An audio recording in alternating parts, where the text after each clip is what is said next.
Food technology, food preservative, तो क्या मतलब अब जो किचन प्रोफेशनल हैं उनके लिए ऐसा भी है कि अब किचन के अलावा और कितनी नई अपॉर्चुनिटीज़ आज की डेट में मार्केट में आप देखते हैं, जो नई नई अपॉर्चुनिटीज़ आ रही है। बस देखिए ऐसा है, मैं तो एक चीज़ जानता हूँ कि फूड प्रिपरेशन अगेन दिल से आती है। हम हमेशा बोलते हैं ना, माँ के हाथ का खाना, मतलब उसमें बहुत बड़ी इंपॉर्टेंस है। जो माँ बनाती है ना, एक अपनी ममता के साथ, अपनी इनर फीलिंग के साथ, अपने इनर प्यार के साथ, वो खाना कोई शेफ़ बराबरी नहीं कर सकते। I M blunt in saying that. एक अंदर से तमन्ना होनी चाहिए कि सर मैंने ज्वाइन तो कर लिया है, पेरेंट्स ने अपनी हार्ड अर्न पैसे लगाए हैं, मैंने अपनी एनर्जी लगाई है, मेरी अपनी जवानी के दिन यहाँ पे निकाले हैं। Then don't think of negative कि नहीं यार ये छोड़ के तो मैं तो और कोई कर लूँगा, मैं बैंक में जॉब कर लूँगा, मैं प्रॉपर्टी डीलिंग कर लूँगा, क्योंकि उसमें भी पैसा है। ये है कि अगर आपने एक बार दिमाग में थाम लिया कि मैंने ये करना है, हॉस्पिटैलिटी इंडस्ट्री में ज्वाइन करना है एज ए शेफ़ और मैनेजर, वो आपके पैशन पे है। हम चाहते हैं कि फ्रेंच कुजीन, इटालियन कुजीन हो, ठीक है, लेकिन आई फील प्राइड कि हमारे जो इंडियन शेफ्स हैं आज मार्केट में ग्लोबल फ्रंट पे, they also leading in French cuisine and Italian. So थोड़ा सा गाइडिंग लाइन पता चलेगा कि हाँ जी मैंने ये करना है। अगर आप उसको फॉलो करो और एक डिटर्मिनेशन से करो, डोंट बी फ्रिकल माइंडेड कि यार आज उन्होंने ये कहा तो वहाँ चले गए, यहाँ कहा तो यहाँ चले गए। Be determined on what you want to do and you will be very successful. जी, चाहे आप सर्विस में हो, चाहे फूड प्रोडक्शन में हो, it is your hands-on exposure which makes your life a career. That the Indian food has been accepted in a very, very big way, in a large way, and people are looking forward to the Indian cuisine. I joined as a trainee chef. My first job was Taj Mahal Hotel Bombay. मैंने वहाँ से शुरुआत अपनी journey शुरू की और 2013 I again retired from Taj Sats Fried Kitchen as a senior executive chef.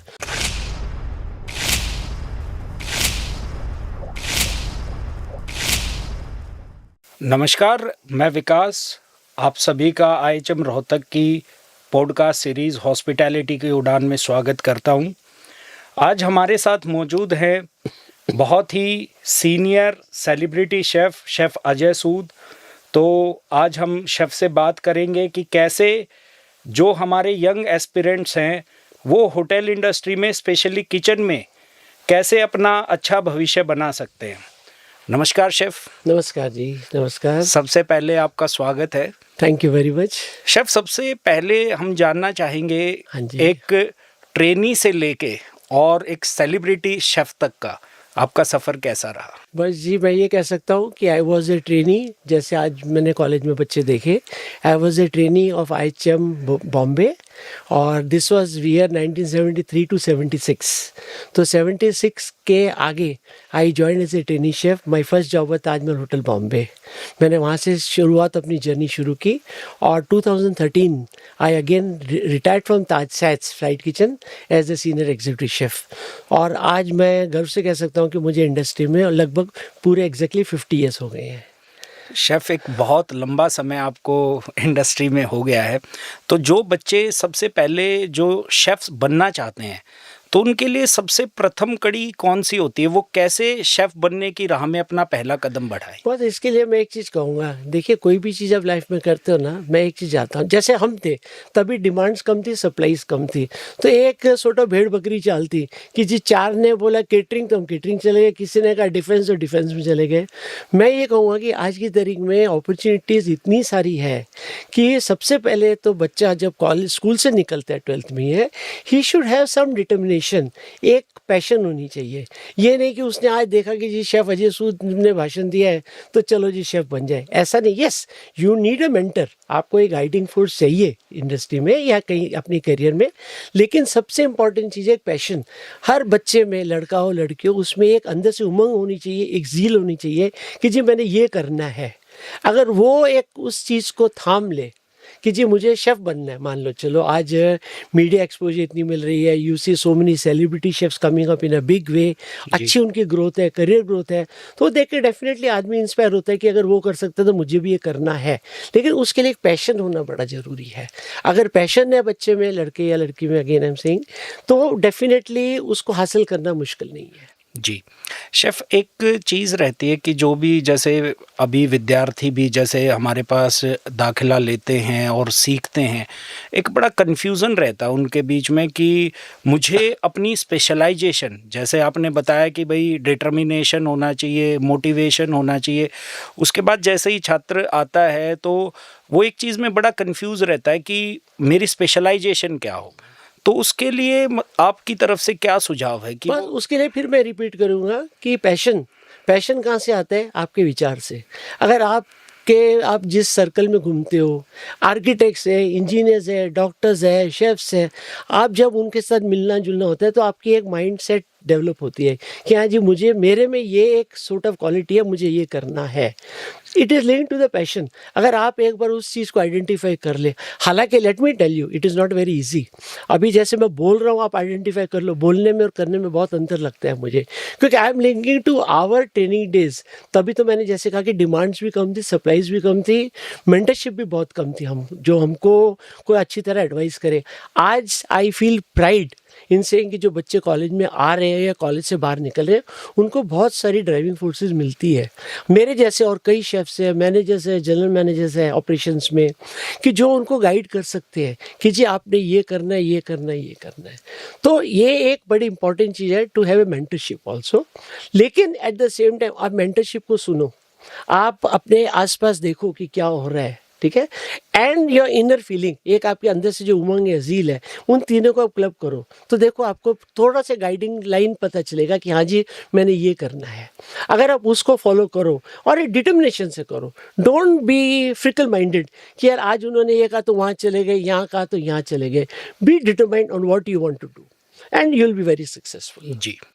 Chef, एक जैसे आपका तो बहुत अनुभव रहा है, आपने जनरेशन जैसे आपने रिक्रूटमेंट्स भी की हैं, इवन जैसे हमारे आईएचएम रोहतक में 2 अभी शेफ़ हैं, हाँ जी। बेकरी के, और शेफ़ ब्रिजेश, शेफ़ पंकज, हाँ जी। वो भी आपने उनकी रिक्रूटमेंट्स की जब आप ताज में उन्होंने जॉब किया है। बिल्कुल जी, हाँ जी। तो आप मतलब कैसे देखते हैं कि जो मैनेजमेंट ट्रेनी प्रोग्राम है, हाँ जी। स्पेशली मैं अब उसके ऊपर आ रहा हूँ क्योंकि आपने एक लंबे समय तक ताज सेट्स के लिए रिक्रूटमेंट्स की हैं, बिल्कुल जी, हाँ जी। उसके लिए आप क्या विद्यार्थी में देखते हैं कि क्या क्वालिटी उसके अंदर होनी चाहिए? बस देखिए इट्स ए वेरी कॉम्प्लेक्स। देखिए मैं आई जस्ट थोड़ा मैं हट के कहूँगा कि कई बार मैं इंटरव्यू लेता था। I used to represent Taj for full entire north India में कवर करता था, and I feel the pride when I see Pankaj and the chefs over there, जो मेरे ट्रेनिंग्स एक ज़माने में उन दिनों में, but when I see them having reached एक अच्छी मुकाम पे पहुँच गए, आई फील द प्राइड कि मतलब आई टेक इट एज़ कि मेरे बच्चे आगे आए हैं। जी। तो ये एक होता है कि आपको कॉलेज से जब निकलते हो ना, तो एक मैंने जैसे पहले कहा कि आपका पैशन, ज़ील सबसे बड़ी इंपॉर्टेंट चीज़ है, ठीक है? और ये कहना कि जी उसमें क्या क्वालिटीज़ हम देखते हैं, yes we see the qualities, ठीक है ना? अगर मैं रिक्रूटमेंट करने जाता हूँ, 50-60 बच्चे कॉलेज से हैं, तो डेफ़िनेटली हम एक होता है कि अच्छे कॉलेज से जाएँ तो हमको लगता है कि ऊपर से हमको नीचे आना पड़ता है। और कई एवरेज कॉलेज भी होते हैं वेरी फ्रैंकली, तो हमको फिर नीचे से ऊपर जाना पड़ता है कि यार ये 50 में से टॉप के 5 या 6 जो अच्छे हैं, हम उनको थोड़ा-सा ज़्यादा इंपॉर्टेंस देते हैं, जी। Very frankly. जी। लेकिन कई कॉलेजेस में होते हैं कि हम देखते हैं 50 में से 40 ही बहुत अच्छे हैं। अभी I have to be selective somewhere, तो हम देखते हैं ऊपर से हमने 10 लेने हैं या 12 ले लेंगे, क्योंकि उसमें से फिर शॉर्ट लिस्टिंग में होती है। तो ये होता है कि हम लोग किन क्वालिटीज़ में देखते हैं। एक तो सबसे बड़ा इंपॉर्टेंट चीज़ मैं जो देखता हूँ इज़ अ पॉजिटिव एटीट्यूड। देखिए कितना आपने पढ़ा, आपको 10 क्वेश्चन किए, आपने आंसर किए, हो सकता है कुछ आपने नहीं सुने होंगे या जी। नहीं देखे, कोई बात नहीं। ये नहीं है, मैं उससे नहीं कैटेगराइज़ करता हूँ कि जी नहीं ये तो फेल हो गया, ये तो पास हो गया। It is like overall exposure मैं देखता हूँ। लेकिन उसमें से सबसे इम्पोर्टेंट चीज़ है पॉजिटिव एटीट्यूड। बच्चों को सिखाना, पॉलिश करना, ब्रश करना, एज़ शेफ़ हमारी रिस्पॉन्सिबिलिटी होती थी कि हमने उनको ग्रूम अप करना मेरी रिक्वायरमेंट से। अगर मैं फ्लाइट किचन में था, मेरी रिक्वायरमेंट थोड़ी हटके थी। होटल्स या 5 स्टार होटल्स में रिक्वायरमेंट थोड़ी-सी अलग होती है। So that depends upon the HOD, the department head, the executive chef, उसकी क्या रिक्वायरमेंट है, वो किस तरह से उनको ब्रश करता है, वो तो हम कर लेते हैं। लेकिन जब तक बच्चा एक पॉजिटिव एटीट्यूड से, अप्रोच से काम नहीं करेगा, उसको ब्रश अप करना थोड़ा मुश्किल हो जाता है। हालाँकि हम उसको भी रीडिफाइन कर देते हैं। कई बच्चे आते थे कि जो बिल्कुल नेगेटिव होते हैं, ठीक है, उन्होंने जॉइन कर लिया, पेरेंट्स ने उनको केटरिंग में डाल दिया, वो आ गए, एंड बट वी सी कि उनमें पोटेंशियल है। तो we used to make sure, ये नहीं कि जो स्टार्टिंग में उनको साइड पे कर दो कि जो मेरे 15 बच्चे मैंने हायर किए उसमें से 6 तो बहुत अच्छे हैं, बाकी को छोड़ दो। No, I never to do that. I used to push them to the extreme कि जी उनमें से एक जो बोलते हैं ना कि रगड़ के उसमें से एक जी, सोना या एक बिल्कुल। डायमंड निकले। I used to believe in that. So I feel positive approach and again zeal to do. एक अंदर से तमन्ना होनी चाहिए कि सर मुझे कोई, मैंने ज्वाइन तो कर लिया है, पेरेंट्स ने अपनी हार्ड अर्न पैसे लगाए हैं, मैंने अपनी एनर्जी लगाई है, मेरी अपनी जवानी के दिन यहाँ पे निकाले हैं, then don't think of negative कि नहीं यार ये छोड़ के तो मैं तो और कोई कर लूँगा, मैं बैंक में जॉब कर लूँगा, मैं प्रॉपर्टी डीलिंग कर लूँगा क्योंकि उसमें भी पैसा है। ये है कि अगर आपने एक बार दिमाग में थाम लिया कि मैंने ये करना है, हॉस्पिटैलिटी इंडस्ट्री में ज्वाइन करना है एज ए शेफ और मैनेजर, वो आपके पैशन पे है, Attitude- आपको हाँ उसके ऊपर आपको कायम होना चाहिए। That's what I personally feel. जी शेफ, एक चीज़ और होती है, जैसे हमारे पास ये तो हुआ, जैसे कई विद्यार्थी डिग्री के अलावा डिप्लोमा भी करते हैं, जैसे हाँ जी। हमारे पास आईएचएम रोहतक में डिप्लोमा फूड प्रोडक्शन भी चलता हाँ है। जी, हाँ जी, तो जो सॉफ्ट स्किल हैं हाँ जी। वो किचन में कितनी महत्वपूर्ण है? वो जैसे देखिए- आजकल शेफ्स ऐसा नहीं है कि शेफ्स लाइव किचन में भी काम करते हैं, शेफ्स गेस्ट के साथ इंटरेक्ट भी करते हैं, तो सॉफ्ट स्किल का कितना इम्पोर्टेंस रहता है? पर देखिए इसमें ये है कि it is like a overall attitude, overall qualification of a person, ठीक है ना। अगर आप कहो कि जी मैं शेफ़ था, ठीक है, मेरी काबिलियत प्रिपरेशन ऑफ द फूड में ज़्यादा है। आज मैं आफ्टर रिटायरमेंट मैं कई बार फूड प्रोडक्ट्स डेवलपमेंट करता हूँ। कई बार मैं अपने कलीग से बात करता हूँ कि यार we have expose ourselves to the culinary art, but we have not given much importance to the food technology. जो आज इम्पोर्टेंट है आपको फूड प्रिजर्वेशन पे, फूड स्टोरेज पे, या शेल्फ लाइफ बढ़ानी है, प्रिजर्वेटिव्स करने, यूज़ नहीं करने, कितने करने, उन चीज़ों पे वेरी फ्रेंकली हमारे शेफ्स का फोकस थोड़ा कम रहा है, दो आज अभी बढ़ रहा है डेफिनेटली। तो ये चीज़ें होती है कि अगर आपके ओवरऑल एक्सपोजर है, ठीक है ना, which is the most important thing. जी अगर आपको उन चीज़ों के ऊपर भी थोड़ी सी तजुर्बा है या आप अपने आप को उन चीज़ों में डेवलप करने की कोशिश करते हो, then you are a more successful person. जी शेफ, आपने अभी एक बात की जैसे फूड टेक्नोलॉजी, फूड प्रिजर्वेटिव, तो क्या मतलब अब जो किचन प्रोफेशनल हैं उनके लिए ऐसा भी है कि अब किचन के अलावा और कितनी नई अपॉर्चुनिटीज़ आज की डेट में मार्केट में आप देखते हैं, जो नई नई अपॉर्चुनिटीज़ आ रही है? बस देखिए ऐसा है, मैं तो एक चीज़ जानता हूँ कि फूड प्रिपरेशन अगेन दिल से आती है। हम हमेशा बोलते हैं ना माँ के हाथ का खाना, जी। मतलब उसमें बहुत बड़ी इंपॉर्टेंस है। जो माँ बनाती है ना एक अपनी ममता के साथ, अपनी इनर फीलिंग के साथ, अपने इनर प्यार के साथ, वो खाना कोई शेफ़ बराबरी नहीं कर सकते। I M blunt in saying that. ठीक है, हम प्रोफेशनली इतने साल से हम कर रहे हैं, हम अच्छा खाना बनाते हैं, प्रेजेंटेशन अच्छा देते हैं, हम बोलते हैं ना man Yeats with his eyes, कि पहले ही उसको नज़र में अच्छा लगे, वाह, और उसके बाद खाना चलो थोड़ा ऊपर नीचे भी होता है। कई बोलते हैं कि थोड़ा मीठा होना चाहिए, कोई बोलते हैं खट्टा होना चाहिए, दिस कैन वेरी, बट वो जो एक है ना ममता माँ की, वो कहीं रिप्लेस, उसको कोई चीज़ नहीं हटा सकता, नंबर 1। नंबर 2, हमारी अभी फूड टेक्नोलॉजी, जैसे मैंने कहा कि फूड कन्वीनियंस फूड आ गया है, सब कुछ है। Yes, it is helping to enhance the shelf life, it is helping to come to better standardisation, कि आपको सिमिलर टेस्ट मिलेगा। But at the same time I am of a firm determination कि जो हाथ की कला है शेफ़ की, वो आप नहीं हटा सकते। आप गढ़वाल से देखिए, जो जितने भी कुक्स, हम पहले कुक्स बोलते थे, उनका जो खाना बना हुआ है और मेरा खाना बना हुआ है, डेफिनेटली अंतर है। Though I have been doing quite a lot, but मैं कहूँगा कि जो एक वो जो अच्छा शेफ़ है, राजस्थान का ले लो या गुजरात का महाराज ले लो या गढ़वाल से अपने शेफ ले लो, उनकी बराबरी नहीं कर सकते। I am very confident about saying जी। दिस। तो एक शेफ और कुक में भी आपने बताया कि जनरली जो एक मिथ रहता है कि what is chef, what is cook, तो बड़े अच्छे से आपने इस पर चीज़ उसमें को- मैं ऐड करना चाहूँगा कि जो खाना बनाता है इसे कुक, ठीक है, जी। मैं भी कुक हूँ, लेकिन अभी मैं रीडिफाइंड कुक हूँ। We are been called as chefs. Chefs का काम होता है cooking as well as lot of other activities. Kitchen administration है, कॉस्टिंग है, फाइनेंसिस देखनी है, रेवेन्यू देखना है, हाइजीन देखना है, एसओपीज देखनी है, प्रोसीजर्स देखना है, ये सारी चीज़ें आ जाती है। वो चीज़ें कुछ जो सो कॉल्ड कुक्स हम बोलते हैं ना, उनमें कम होती है। कुक्स को आप रॉ मटेरियल दे दो, आलू की सब्जी, आलू ही दे दो, उबले आलू, आपको 6 टाइप की इतनी आलीशान प्रिपरेशंस करके दे देंगे ना, that they will be mind boggling. You will be very thrilled to have this potato. है आलू, उबला आलू है, जी। लेकिन उन्हें 6 टाइप के अलग ऐसे बना देंगे ना कि आप लोग मतलब दंग रह जाओगे। जी। ये और शेफ में ये, शेफ खाना भी बना लेता है, उसने सीखा हुआ भी है, प्रैक्टिस भी है। मैं बोलता हूँ ना, इट्स हैंड्स ऑन जॉब। ये आप खाली रेसिपी पढ़ के नहीं कर सकते, आपका हैंड्स ऑन इन्वॉल्वमेंट, एक्सपोजर बहुत इंपॉर्टेंट है। लेकिन एट द सेम टाइम, अभी जैसे मैं फ्लाइट किचन में था, we used to do almost about 45,000 meals a day. एक दिन में पड़ता 50-55 हज़ार आदमियों का खाना बनाते थे हम। तो उसमें था मेरे पास कम से कम 206-208 आदमियों की टीम थी। जैसे मैंने कहा, पंकज ये मेरे ट्रेनिंग होते थे एक ज़माने में, जी। ठीक है?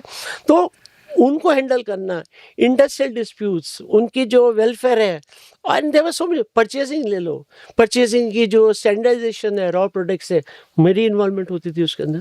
तो वो सब चीज़ें आपको मिलेगी शेफ़ के अंदर, नॉट इन द कुक्स। कुक्स है, शेफ्स है, शेफ्स थोड़ा ऊपर लेवल के हैं क्योंकि उनकी एक्सपोजर ज़्यादा होती है and they have to get involved in lot of basically they are also part of management. Exactly, exactly. हाँ जी। शेफ, आपका 50 वर्ष से अधिक का अनुभव है इस इंडस्ट्री का, तो जो चैलेंजेस रहते हैं, जैसे अभी युवा जो जाते हैं होटल इंडस्ट्री में, वो किचन में काम करते हैं, तो किस तरीके के चैलेंजेस उनको बेसिकली देखने को मिलते हैं और वो उन चैलेंजेस से कैसे ओवरकम कर सकते हैं? बस मैं इसके लिए एक चीज़ कहूँगा, again sorry, don't mind my language because I am little straightforward. I been attached to at least about 10 to 12 colleges in Delhi and NCR. मैं सबके साथ इन्वॉल्व हूँ। I am on the advisory board also. मैं एक चीज़ देख रहा हूँ, specially after pandemic, कि लड़कों का हॉस्पिटैलिटी की तरफ इंटरेस्ट कम जा रहा है। आज की जो जनरेशन है, they are looking for very quick success, कि जी आज चालू करो और कल मेरे को ये बनना है।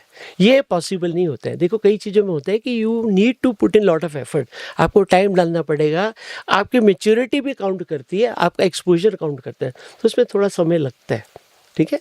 तो ये चीज़ें इंपॉर्टेंट है कि बच्चे जो आज के हैं वो चाहते हैं, नहीं यार मेरे को तो फटाफट आज मैंने जॉब ज्वाइन की और अगले मंडे तक मेरे को प्रमोशन मिल जाए या 3 महीने में प्रमोशन मिल, ये पॉसिबल नहीं होता है। हो क्या रहा है कि people link it to job satisfaction is link to the salary part. Yes, hospitality में मैं देखता हूँ कि इनिशियल सैलरी थोड़ी कम है, ये तो इंजीनियर्स की भी कम होती है। बैंक्स में जाओ तो आपको स्टाइपेंड मिलता है, कम मिलता है। So it is a sort of A thought process कि आप कितनी लेवल तक एक्सेप्ट करते हो। सैलरी थोड़ी कम है, पेरेंट्स चाहते हैं कि यार हमने बच्चे पे थोड़ा पैसा लगाया कि हमने उनको पढ़ा दिया, वो फटाफट सक्सेसफुल हो जाए, ये पॉसिबल नहीं है।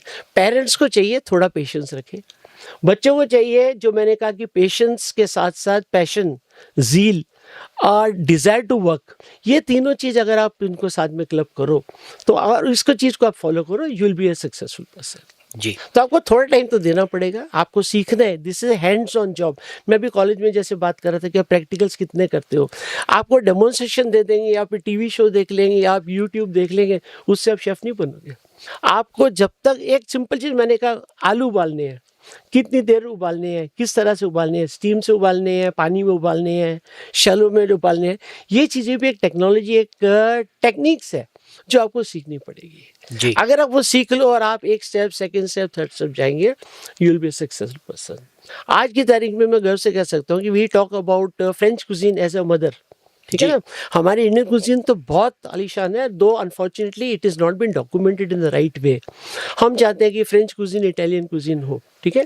लेकिन आई फील प्राइड कि हमारे जो इंडियन शेफ्स हैं आज मार्केट में, ग्लोबल फ्रंट पे, they also leading in French cuisine and Italian cuisine. मेरा जो अगला सवाल है शेफ, वो इसी से संबंधित है। हाँ जी।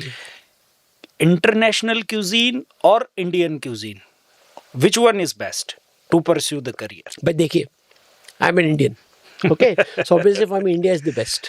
Okay. We have been used to Indian taste. अच्छा, इंडिया में भी हम बोलते हैं इंडिया ऊपर से नीचे, राइट से लेफ्ट, मेरे हिसाब से कम 200-250 कुजीन्स है। हर 200 किलोमीटर पे जाके एक अलग कल्चर है, एक अलग कुजीन है। तो आप जब हम इसको जनरलाइज करते हैं Indian cuisine, it's a very very wrong term. आप हरियाणा ले लो, पंजाब ले लो, यहाँ ही इसके अंदर ही आपको कम से कम 6-8 टाइप की कुजीन्स मिलेगी, ठीक है? Same way go to Rajasthan, Gujarat, Bengal, etcetera etcetera. तो इंडिया की जो cuisine is very very diversified, okay? और हर चीज़ को मास्टरी करना पॉसिबल नहीं है, but at the same time we chefs, जो हमारी कैटेगरी के शेफ्स हैं, हम इफ्का के मेंबर्स हैं या वर्ल्ड शेफ्स के मेंबर हैं, हमारा एक एहसास, प्रयास यही है कि हम Indian cuisine, now I am generalising, Indian cuisine is on a global platform, कि वहाँ पे जाके जो इंटरनेशनल पब्लिक है उनको एक फील हो, एक एहसास हो कि हाँ यार, इंडिया में भी ये खाना होता है। सिंपल चीज़, तंदूरी चिकन आप ले लीजिए, वर्ल्ड में आप किसी कोने में चले जाओ, चाहे चाइनीज कुजिन में चले जाओ, शंघाई में चले जाओ, सब जगह पे tandoori chicken is very popular, chicken tikka is very popular. Yes, preparation taste थोड़ा वेरी करेगा वहाँ पे। मैं जब फ्लाइट किचन मैंने ज्वाइन किया, we used to deal with international crew members सारे होते थे, जी। तो उनको चिकन टिक्का, चिकन मक्खन वाला बहुत अच्छा लगता था, लेकिन उनको होता था कि इट इज़ स्पाइसी, तो हम उसको थोड़ा मेलो डाउन करते थे, तो हम बनाते थे थोड़ा सा उनकी टेस्ट के साथ अडेप्ट करते थे। लेकिन आज आई कैन से कि they have started liking spices more than the Indians. जी। Okay, so this balance has to be brought in by the chefs कि उनकी रिक्वायरमेंट क्या है। मैंने एक फूड फेस्टिवल किया था साउथ अफ्रीका में, तो वहाँ पे एक डिश है prawn peri peri which is very spicy Goa की। जी। तो मैंने बोला यार पेरी पेरी तो मैंने दे दिया, लेकिन इसको थोड़ा कम रखो कि ये फॉरनर्स है, कल प्रॉब्लम ना हो जाए। 3 फॉरनर्स मेरे पास आ गए, chef this is not peri peri. तो मैं बोले यार क्या इनको पता है? बोलते दिस इज नॉट स्पाइसी। मतलब उनके लिए था कि पेरी पेरी मतलब है, it has to be spicy, it has to be hot, जीभ को लगना चाहिए, तो ही वो असली इंडियन टेस्ट बाहर आता है। जी। मैंने बोला ठीक है sir, like if you want I can make it. हमने स्पेशली थोड़ा सा बनाया, हमने दिया, बोलते now this is peri peri. So idea is depends upon the client या गेस्ट, जो हम क्लाइंट नहीं बोलते, हम हमेशा उसको गेस्ट बोलते हैं कि गेस्ट की रिक्वायरमेंट क्या है। तो आज की तारीख में I can say that the Indian food has been accepted in a very very big way, in a large way, and people looking forward to the Indian cuisine. हम पहले बोलते थे पंजाबी खाना देसी घी है, रिच फूड है, yes because of climatic conditions. आप साउथ में चले जाओ, वहाँ चावल ज़्यादा खाते हैं, वाई? बिकॉज ऑफ कोकोनट है, कोस्टल लाइन है, तो वहाँ पे उनकी रिक्वायरमेंट स्टेपल फूड से मिलती है उनको। जी। तो वो नॉर्थ साउथ यहाँ दोनों में अंतर है, but all is Indian cuisine. तो Indian cuisine in by and large I can say has got a very good success, और हम शेफ्स जो है we have been doing this effort to globalise the taste and the culture of Indian food. जैसे chef आपने इतने देशों की यात्राएं भी की हैं, देखा भी है, जी तो जो जैसे अभी आजकल स्टूडेंट्स में बड़ा क्रेज़ रहता है कि मुझे विदेश जाके काम करना है, हाँ जी। तो उनके लिए वहाँ पे कितना स्कोप है? किचन के जो स्टूडेंट्स हैं हमारे, उनके स्पेशली मैं बात करूँ तो उनके लिए कितना स्कोप है? बस मैं देखिए एक चीज़ जनरल कहूँगा जो मैं हर बच्चे को बोलता हूँ कि यस आप बाहर जाओ, बाहर जाके एक्सपोज करो। एक तो क्योंकि ये डॉलर 100 रुपये का है, अगर आपको यहाँ जो कमाई है वहाँ जाएंगे तो definitely earning a much bigger amount. आपकी फाउंडेशन जो फाइनेंशियल फाउंडेशन बड़ी साउंड हो जाती है। आप 10 साल इंडिया में काम करो, आपकी कल्चर है कि आप पेरेंट्स के साथ हो, फ्रेंड्स के साथ हो, आपका एक अलग थिंकिंग है। पर आप बाहर जाते हो तो आप वो सब चीज़ मिस करते हो, लेकिन you start earning good money. तो जो बच्चे हैं वो देखते हैं कि लेट्स मेक बिग डॉलर्स, बाहर जाएंगे अच्छे डॉलर कमाएंगे, हमारा फाउंडेशन फाइनेंशियल बेस बहुत अच्छा हो जाएगा, 8-10 साल में विल बी रिच। ये एक थिंकिंग है बच्चों की मेनली, समझे कि नहीं? तो मैं तो एक चीज़ कहूँगा कि जो भी केटरिंग कॉलेज से बच्चे निकलते हैं, देखिए मैंने कहा कि चाहे आप सर्विस में हो चाहे फूड प्रोडक्शन में हो, it is your hands on exposure which makes your life a career. Okay, तो इसके लिए मैं तो हमेशा सब चीज़ कोई हर बच्चे को ये एडवाइस करता हूँ कि आप कॉलेज से निकलो, ठीक है, अगर आपको कोई अच्छे चेन में मिल जाती है, ताज में, हयात में, मेरिडियन में, गुड।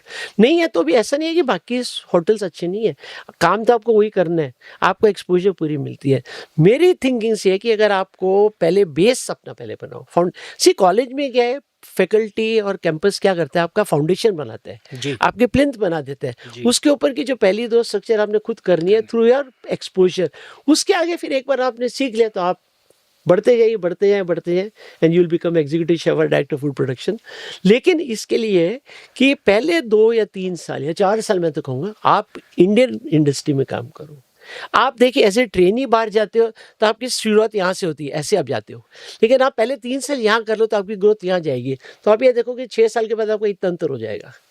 आई पर्सनली फील कि पहले स्टार्ट यहाँ से करो, 2-4 साल आप एक्सपोजर लो, बेसिक्स अच्छी तरह से सीखो, क्योंकि ये स्पून फीडिंग है नहीं कि जो फैकल्टी ने आपको चम्मच से दे दिया, आपको बेसिक सिखा दी, लेकिन आपको एक्सपोजर अपने आप को करना पड़ेगा और उससे सीखना पड़ेगा। आप वो सीख लो, उसके बाद आप बाहर जाओ, you will be a better mentor, you will be a better trainer rather than a trainee. हम बोलते हैं I am going as a trainee, no you should go as a trainer.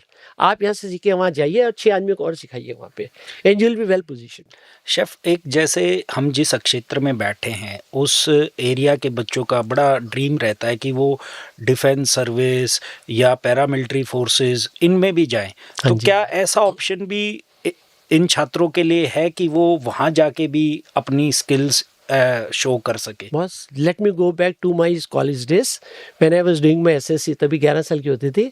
I opted for NDA, for air force. मैंने air force in written test pass किया, मैंने PABT pass किया। मेरी पहली तमन्ना very frankly to fly, but unfortunately वो किस्मत में नहीं था, आगे नहीं बढ़ सके, वापस आ गए। I join non medical and subsequently landed in the catering college. तभी केटरिंग तो मतलब कितनी नॉलेज नहीं थी, तो हमने भी ऐसे ही ज्वाइन कर ली थी, बट बाद में जाके पता चला कि कितनी इंपॉर्टेंस है, कितनी महत्व है। और आज जो है हमारी एफर्ट से and at the same time what we learn from mentors we could gain and we are what we are today. तो सर जैसे तो सॉरी मैं ये कह रहा था, तो ये है कि अगर आप डिफेंस में भी जाते हो, देखिए अगर आपकी केटरिंग की तरफ में इंटरेस्ट है तो आप वहाँ पे भी अपनी केटरिंग कैपेबिलिटीज़ को यूटिलाइज कर सकते हैं। आप ये देख लीजिए कि डिफेंस की कैंटीन्स है, खाना है, डिफेंसेस में बॉर्डर लाइन पे खाना जाता है, there are different technologies involve. आप जाते हैं -32 डिग्रीज पे भी जब खाना देते हो अपने सोल्जर्स को, तो वहाँ की भी जो टेक्नोलॉजी यहाँ से नहीं कि आपने मटर पनीर और चावल बना के दे दिए। You have to use lot of principles behind the storage और lot of preservation methods of preservation have to be used, which can be like forwarded by the students who are passing out from the colleges. ये कर सकते हैं definitely जी chef, एक जो जैसे बच्चे होते हैं, जैसे आपने बताया इनिशियल फेज में जाते हैं, उनके एक माइंड सेट भी है, सब है। कई बार ऐसा अमूमन देखने में आता है कि जो सीनियर शेफ्स होते हैं, हाँ जी, तो उनके साथ वो कैसे अच्छे से कोऑर्डिनेशन करें, क्योंकि कई बार होता है कि वर्किंग आवर्स भी थोड़े से, जब आप इनिशियल फेज में काम सही। करते हैं, थोड़े से ज़्यादा हो जाते हैं, तो उन बच्चों के लिए आपका क्या मैसेज है कि वो कैसे पर्सनल प्रोफेशनल लाइफ को मैं बैलेंस एक ही चीज़ कहूँगा बस, पॉजिटिव एटीट्यूड, पॉजिटिव माइंड, ये सबसे इंपॉर्टेंट चीज़ है। अगर आप मेरे बॉस हो, ठीक है, कई थोड़े मिलनसार होते हैं। अभी जैसे मैं था वेरी फ्रेंकली, मैं अपना एग्जांपल देता हूँ कि I used to be like blow hot and blow cold. अगर जिस दिन मुझे गुस्सा आ जाए काम पे, मतलब सारे पूरे किचन में बोलते थे कि जरा कैबिन में मत जाना आज, ठीक है। लेकिन ये होता था कि 2 घंटे के बाद I am normal, I am dealing with the people, क्योंकि मेरे 200 स्टाफ को हैंडल करना है, जूनियर लेवल, अलग अलग लेवल के हैं। तो गुस्सा भी आता है कई बार, काम एक बार बोलो, 2 बार बोलो, 3 बार बोलो, ना ठीक हो तो you tend to lose temper also. But at the same time मैं सोचता था कि यार, मैं एक चीज़ बिलीव करता था कि प्रेशर दो, प्रेशर लो मत। अरे मैं अगर कुलता रहूँगा, उससे ऐसा किया, सारा दिन सोचता रहूँगा, तो मैं अपने आप को ब्लड प्रेशर दे रहा हूँ, मैं क्यों दूँ? एक बार मैंने चिल्ला लिया, बच्चों को समझा दिया, प्रेशर उनको दे दिया ना, अब वो अपने आप सुधर जाएंगे। I used to believe in that. अगर आप अपने सीनियर के साथ बिलीव करते हो, डिफरेंट लेवल के होते हैं, देखिए पर्सनैलिटी अलग अलग होती है। कई होते हैं कि थोड़े मिलनसार हैं, कई होते हैं थोड़े स्टबन होते हैं, कई होते हैं थोड़े अड़ियल दिमाग के भी होते हैं, which I have gone through people, मेरे मैनेजर से होते थे। ये होता है कि आपको पेशेंस रखनी चाहिए थोड़ी सी। अगर आप मेरे बॉस और आप चिल्ला रहे हो, मान लो इन क्रूड लैंग्वेज, तो ठीक है, वो आपका राइट है, आपके ऊपर रिस्पॉन्सिबिलिटी है, आपकी अथॉरिटी है कि आपने काम करवाना है, you have to get the things. अगर मैं ठीक से नहीं करूँगा तो आपका पूरा राइट है आप मुझे डांटे, और मैं फिर जाके बोलूँ यार वो मैनेजर तो डांट रहा है, वो शेफ मुझे डांट रहे। No, you have done wrong, you have to face it. So be positive on that also, कि अगर आपके मेंटर हैं, वो आपको गाइड कर रहे हैं, वही आपको सिखा रहे हैं, ठीक है ना। अगर वो आप पे चिल्ला रहे हैं तो कोई गलत बात नहीं है, जी। It is for your improvement, it is to improvise your abilities, your activities. कि अगर आप उन चीज़ों पे कायम हो जाओ कि जो आपके मैनेजर ने कहे, you will be successful tomorrow. Chef, as a chef, जैसे आजकल जो यूथ है उसमें बड़ा एक क्रेज़ देखने को मिलता है कि वो अपने सेटअप्स करते हैं, क्लाउड किचन का सेटअप है, नए सेटअप्स हैं। तो एज ए शेफ आपकी क्या गाइडेंस है कि वो सेटअप करने के लिए एक किस तरीके का माइंडसेट और कितना समय, एक स्टूडेंट को अगर वो पास आउट होता है, वो एक अच्छी खासी इन्वेस्टमेंट भी करता है, तो उसको कितने समय के लिए उन चीज़ों के लिए वेट करना चाहिए और फिर उसको ये चीज़ें बस देखिए, शुरू मैं करनी एक चीज़ कहता हूँ कि when you go for self entrepreneurship, कि आप सोचते हो कि मैं अपना बिजनेस करूँ, ये बहुत अच्छी बात है, ठीक है ना। कंज्यूमर्स भी होंगे और सप्लायर्स भी होंगे डेफिनेट इंडस्ट्री में। आज जैसे है कि हम इंडस्ट्री की इस लेवल पे है where there is more demand and more supply. हमारे टाइम पे जैसे मैंने कहा कि less supplies and less demands होती थी, तो we used to have a very narrow mind. आज अगर इतनी एक्सपोजर है, मार्केट है, आपको टीवी एक्सपोजर है, मीडिया एक्सपोजर है, आपको पता चल रहा है कि मार्केट में क्या हो रहा है, and you are in a better position to do. तो अगर आप अपना सेटअप करते हो, it's very good. But at the same time देखिए, आप कोई भी सेटअप करो, I always believe it has to be of certain level. आप ये नहीं कहो जी आपने रेडी लगा ली और आपने वो गोलगप्पे दुकान लगा ली, ठीक है, वो भी काम है, मैं नहीं कह रहा हूँ कि गलत काम है, लेकिन आपकी ग्रोथ यहाँ से शुरू होगी, ऐसे जाएगी, मैं हमेशा बोलता हूँ। लेकिन अगर आपको अच्छा बिजनेस करना है थोड़ा, तो थोड़ा आपको इन्वेस्टमेंट भी करना पड़ेगा। That depends upon your financial position आपके पेरेंट्स की पोजीशन है या जैसे है कि अगर आप थोड़ा सा इन्वेस्ट करके एक अच्छा सा सेटअप करो, ठीक है, और आप उसको ऊपर लेके जाओ तो डेफिनेटली आपकी ग्रोथ और ऊपर जाती है, तो आपकी जो success level will be much much bigger in that case. तो ये है कि अगर आपने एंटरप्रेन्योरशिप पे जाना है तो you have to invest little money. और इन्वेस्टमेंट के लिए भी एक और चीज़ है कि आप ये समझ लो कि गेस्टेशन पीरियड होता है। आप ये मत समझिए मैंने ये संडे को शुरू किया, अगले संडे तक मेरे 50 ग्राहक आ जाएंगे और मुझे 200 रुपये की कमाई हो जाएगी, ये नहीं होगा। आपके इनिशियल खर्चे इतने होंगे कि आपको जेब से डालना पड़ेगा, इन वेरी क्रूड लैंग्वेज। तो you should be prepared for it. ये ना कहो मैं तो 10,000 में मैंने शुरू किया, मेरे तो ख़त्म हो गया, आज तो मैं दुकान बंद कर रहा हूँ, ऐसा नहीं है। You have to have some sort of level of accepting the thing. Gestation period है, आपको इनिशियल थोड़ी सी लॉसेस भी हो सकती है ऑपरेशनली, लेकिन यह है कि अगर आपको अपना नाम इमेज आपको डेवलप करना है तो थोड़ा टाइम लगेगा। एक बार वो हो जाए देन द क्लाइंट खुद आएगा, आपकी क्वालिटी देखकर, आपका फूड देखकर पब्लिक खुद आएगी, आपको एडवर्टीजमेंट करने की ज़रूरत ही नहीं है। तो ये एक एडवाइस होगा कि भाई आप करो, एंटरप्रेन्योरशिप करना चाहते हो तो बहुत अच्छी बात है, लेकिन think of this parameters also. मैं हमेशा एक चीज़ कहता हूँ कि कोई भी चीज़ करो, थोड़ी सी अगर विड्रॉल होती है, थोड़ा सा नेगेटिव रिजल्ट आता है या थोड़ी सी लॉसेस होती है, don't get bogged down by it. हाय यार क्या करूँ, फंस गया मैं, ऐसा नहीं है। आपको थोड़ा सा सस्टेन करना पड़ेगा। अगर आप उस चीज़ को आप आगे ले जाते हो तो आगे success is Arena for you, आप हमेशा सक्सेस रहोगे। शेफ एक आखिरी सवाल आपसे, हाँ जी। एक जो आपका अनुभव का मैं कहूँगा एक निचोड़ हमारे जो व्यूअर्स हैं उनके लिए, कि एक लाइन में अगर मैं आपसे पूछूं कि सफलता का मूल मंत्र किचन लाइन का वो क्या है? Hard work and time. देखिए hospital industry is not like a bank कि आप 9 बजे गए, 4:45 बजे अलार्म बजा, आपने सूटकेस उठाए चले गए, ठीक है। मैं हमेशा बोलता हूँ हॉस्पिटैलिटी वर्ड जो अभी शुरू किया आपने, होटल, रेस्टोरेंट, बैंक्वेट्स, पार्टीज होती है, आप शादियों में जाते हो, बारात आपकी 11:30 बजे आती है, ठीक है, 9 बजे की जगह, लेकिन 11:30 बजे भी आपको वैसा ही खाना मिलेगा अगर अच्छी जगह है तो, कि जो आपको 9 बजे एक्सेप्ट करते हो आप, ठीक है ना। तो ये जो चीज़ें हर मतलब जो आदमी है जो भी है इस इंडस्ट्री में, you have to accept this that satisfaction according to me comes from the smile on the face of the guest. अगर उसको 11:30 बजे अपना खाना दिया, या कई बार होता है ना कि लेट गेस्ट आते हैं और 11:30 खाना लेके आओ, तंदूर बंद हो रहा है, बट अगर उसको कोई भी अरेंजमेंट आप करके दो अच्छी तरह से, दे फील वेरी हैप्पी। ये जो हैप्पी वर्ड है can be seen on the face of the guest. अगर आपने सर्व किया और वो गेस्ट स्माइल के साथ जाता है, टिप दे ना दो दूसरी बात होती है, like, but when you see the smile on the face of a guest, that is actual job satisfaction. आपकी सेटिस्फेक्शन सैलरी से नहीं आती कि आपको 30 तारीख को कितनी तनख्वाह मिलती है, आपकी सेटिस्फेक्शन है from the smile of the face. अगर आप देख रहे हो कि आज मैंने इन गेस्ट को सर्व किया और वो 5 आदमी खुश होकर गए, you should feel in thought. आप सोचो रात को कि मैंने ऐसा क्या किया जो वो खुश हुए, मैंने टाइमली सर्विस की, मैंने टाइमली उनको अटेंड किया, मैंने खाना प्रॉपर सर्व किया, खाना गर्म था जहाँ चाहिए, ठंडा चाहिए तो ठंडा होना चाहिए, आप कोक सर्व कर रहे हो, बॉटल खोलना है, अगर चिल्ड होगा यू फील रिफ्रेश्ड। अगर आपको गर्म दे दिया यार कहाँ से उठा के लिया है, होता है माइंड सेट। तो ये छोटी छोटी चीज़ें हैं which gives a smile which is I would say is the biggest satisfaction of any person working in the hospitality. Hard work, time को भूल जाओ टाइम के लिए। यस, घर में प्रॉब्लम्स आती है, पेरेंट्स की प्रॉब्लम है, बीमारी हैं, इल हेल्थ होती है, और कई प्रॉब्लम्स आती है घर पे, बट मेरा मानना एक ये कि फॉर दैट मोमेंट जब आप जॉब के 4 दीवारी में आ जाते हो ना, आपको कुछ समय के लिए वो जो प्रॉब्लम से साइड पे रखनी पड़ती है, चाहे आर्टिफिशियल हो। वो बोलते हैं ना प्लास्टिक स्माइल, अंदर से आपके तकलीफ है आपको, लेकिन when you are talking to the guest you cannot show that to the guest कि सर मेरी मदर की ये प्रॉब्लम है या मेरी ये प्रॉब्लम है। आपको एक वो प्लास्टिक स्माइल देना पड़ेगा जी। और ये एक चीज़ है कि अगर आप इन चीज़ों को एक्सेप्ट कर लो, you are a successful person. जी, बहुत अच्छा लगा शेफ़, और आपने हमारे जितने व्यूअर्स हैं बहुत अच्छी अच्छी चीज़ें बताई, जो किचन यंग एस्पिरेंट्स हैं वो कैसे सफल हो सकते हैं, और कैसे आईएचएम से अगर कोई छात्र कोर्स करके और कैसे अपना भविष्य सुधार सकता है, तो आपने बहुत अच्छे से इसको एक्सप्लेन किया। आज I been invited to IHM Rohtak. मैं कई कॉलेजेस में जाता हूँ, but then I feel the pride again as I said that I know the principal, I know certain faculty members जो एक ज़माने में मेरे ट्रेनीज थे और आज वो senior faculty. I feel the pride of it कि यार मैंने उनको ट्रेन किया। यस, मेरा हाथ था definitely, and I can see them at a very very successful platform.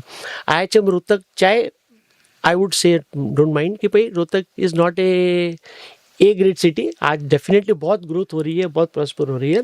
आज मैं वही उनसे बात कर रहा था कि जी यहाँ पे 5 स्टार होटल्स नहीं है। मैं तो कहता हूँ कि अगले 5 साल में कम से कम 5 या 7 5 स्टार 4 स्टार होटल्स होने चाहिए। And the students are passing out from IHM Rohtak, again let me tell you, are nothing less than from any other like premium colleges. हम जैसे बोलते हैं कि IHM पूसा है या बॉम्बे है या couple of colleges are at premium, yes, because their involvement with the government agencies और कई चीज़ों से ज़्यादा है। छोटी जगहों में थोड़ा सा इन्वॉल्वमेंट कम होता है, लेकिन at the same time importance में कोई कम नहीं है जी। तो मैं तो ये कहूँगा कि बच्चे जो IHM रोहतक भी ज्वाइन करना चाहते हैं या जिन्होंने किया है, they also stand equally right sort of standards of getting the growth in the careers as such. Faculty members are very hardworking. They are from the industry. They know the job very well also. कई बार हम बोलते हैं कि यार faculty अच्छा नहीं है, but ठीक है थोड़ा वेरी करते हैं डेफिनेटली, बट यहाँ पे मैंने देखा है the faculty is very good. They are in the prime hands. The students should be happy that they are being groomed in the right way, in the right manner, and they will definitely be successful in the coming years. Thank you very much sir. That's my point. आपने अपना इतना कीमती समय दिया और हमारे viewers को ज़रूर इस टॉक शो का फ़ायदा होगा, और जो छात्र यंग एस्पिरेंट्स किचन में अपना करियर बनाना चाहते हैं, डेफिनेटली ये उनके लिए एक बहुत अच्छी सीख है कि आप हार्ड वर्क करें, पंक्चुअलिटी करें, और उसी से आप सक्सेस की ओर जा सकते हैं। और मैं एक और चीज़ ऐड करूँगा कि like I have been giving talks to the students as like जब भी उनका कॉलेज शुरू होता है, मेरा फोकस यही होता है कि I have been successful to that extent in the industry. Yes, मैंने भी एफर्ट की, टाइम डाला है, अपनी पूरी मेहनत की है, सब कुछ किया मैंने, and I have attend reasonably good level. मेरे से आगे भी कई जने हैं, तो मैं तो ये कहता हूँ कि मैं जाके बच्चों को यही एक इंस्पायर करने की कोशिश करता हूँ कि hospitality industry is a very glorified industry. बहुत अपॉर्चुनिटीज़ हैं, lot of parameters are there to open up, not only hotels and restaurants, there are so many avenues, shipping है, flying है, फूड प्लेटिंग है, आप देख लो, फूड स्टाइलिंग है, food blogging है, there are so many avenues where they can show their talent. अगर इन चीज़ों को अगर हम एक्सप्लॉइट करेंगे तो like there is no question of being unsuccessful. तो बच्चों को यही है कि अपनी थोड़ा इंटरेस्ट के साथ थोड़ी एफर्ट डालें, don't get carried away by the negative thoughts, don't keep yourself in the company of negative people. मैं हमेशा एक चीज़ कहता हूँ कि अगर आप 5 फ्रेंड्स साथ में बैठे हैं और अगर 2 पॉजिटिव बात कर रहे हैं तो आपके अंदर से पॉजिटिव चीज़ निकलेगी। कई होते बोलते जाते बोलते हैं यार इधर तो ऐसा ही है। ये चीज़ें से थोड़ा सा 2 फुट दूर रहो and you will be very successful. जी, thank you very much chef. My pleasure boss, thank you very much. बाकी मेरे लायक अगर कोई कुछ भी होता है please let me know. Thank you.